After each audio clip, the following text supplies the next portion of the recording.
Hello hi friends. So ఇది వచ్చేసి అక్క వాళ్ళ ఇంట్లో లంచ్ అనమాట. సో మొన్న పూజ చేసుకుంటే వెళ్ళాము.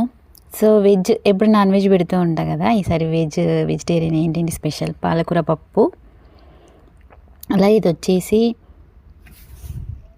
పన్నీర్, ఇది ఆలుగడ్డ అండ్ బఠానీ, ఆలు అండ్ బఠానీ. సో ఫేవరెట్ ఉంటుంది కదా చాలా వెజ్లో. ఇలా ఇది వచ్చేసి నేను paneer masala. So paneer masala super taste వచ్చేసింది. సో వెజ్లో అయినా స్పెషల్స్ తినాలి కదా, ఏదైనా స్పెషల్ అకేషన్ ఉన్నప్పుడు. ఎమ్మీగా పన్నీర్ మసాలా కర్రీ అనమాట. ఇది వచ్చేసి పాలక్ పన్నీర్. ఇదైతే చాలా సూపర్గా టేస్ట్ వచ్చేసింది. సో అక్క దీంట్లో స్పెషల్ అనమాట పాలక్ పన్నీర్ చేయడంలో. సో చాలా బాగా ఎమ్మీగా. సో రైస్లో కూడా చాలా బాగా టేస్ట్ ఉంటుంది. సో వీడియో కనుక మీకు నచ్చినట్లయితే like, share, subscribe to my channel. కొత్త వాళ్ళైతే సబ్స్క్రైబ్ చేసుకోండి. టాటా.